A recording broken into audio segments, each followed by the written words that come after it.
Hello and welcome to the second video diary from Ian's Back Garden Nature Reserve. August 2014, lots of plants in flower in the garden now. The lavender is looking fantastic at the moment, and of course is a massive attraction to all sorts of insects, particularly a variety of bees, bumblebees, honeybees, solitary bees, as well as the odd ladybird. They're good to see because they'll keep down all those black flies and green flies. And of course evidence that the butterflies and moths have been laying eggs, and caterpillars now also being seen around the garden. And the leafcutter bees are now creating egg chambers in the pollinating bee nester, just like the red mason bees did a few weeks ago.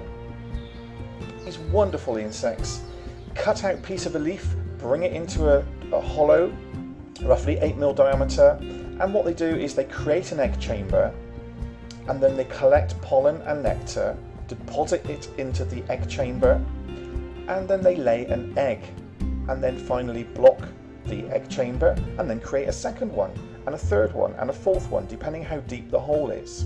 As you can see, this bee has just deposited some food for its grub, and it's reversed out, and it's now going to reverse back in, and she'll lay her egg. That egg will become a grub, and the grub will then pupate, and next spring new bees will emerge. They're fascinating little insects.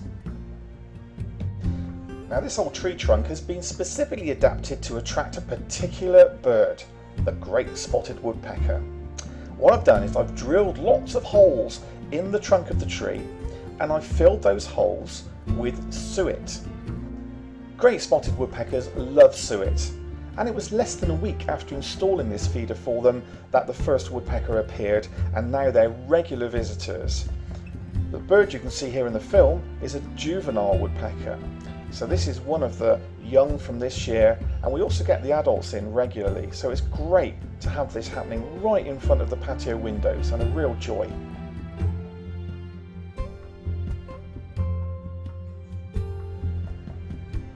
Regularly I see the wood mouse scurrying across the decking to pick up bits and pieces from the bird tables, peanuts and seed, but that's a risky strategy coming out in the daytime, because there's always birds like magpies that are keeping an eye out for any easy meal. So that mouse has to be really quick. You can see it hides under its house and then jumps out of the way when it realises that the magpie's going to come in to try and grab it.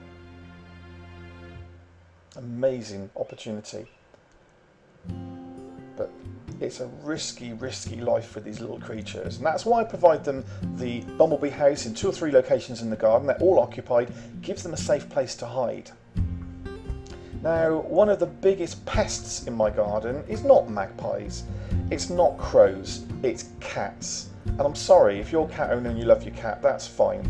I don't like cats. They kill wildlife. When you run a wildlife garden, then the one thing you really don't appreciate is somebody's pet coming in and trying to kill everything that you're trying to help. And this cat here has been coming in for up to 2 hours. It will sit here. It's being filmed every single night. I monitor the film, I know exactly what's going on, and he is trying to kill that mouse. It's just not fair. It's estimated that in the UK, up to 100 million wild birds and small mammals are killed by domestic cats every year.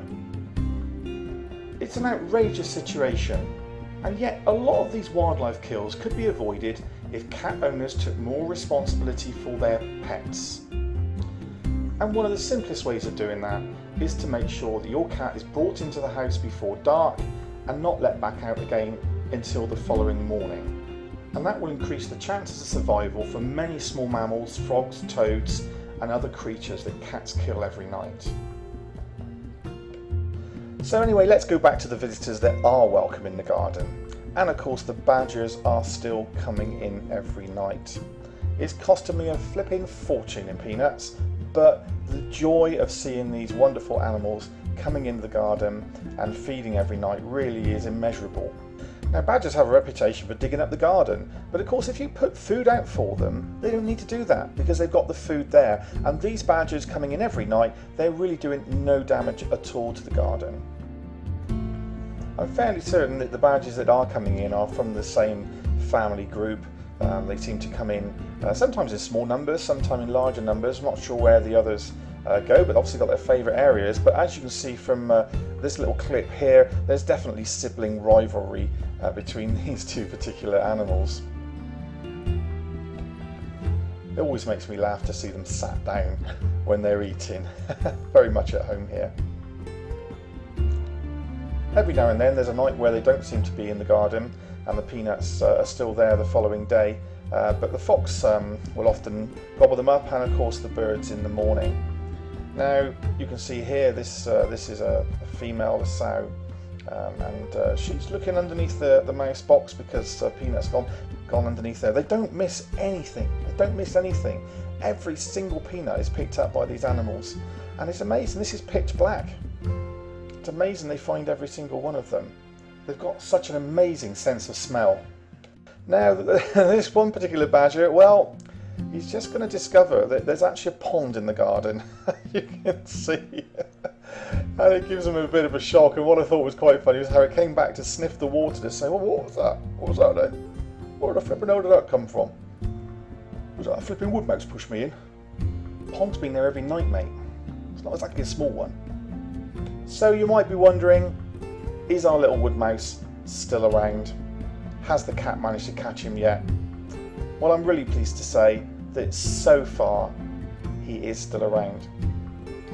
But how long that will continue, I don't know. I just wish the owners of that cat and all the others would keep their pets in at night. If you've got a cat, please do that. It will just give our wildlife a much greater chance of survival in all of our back garden nature reserves. Thanks for watching.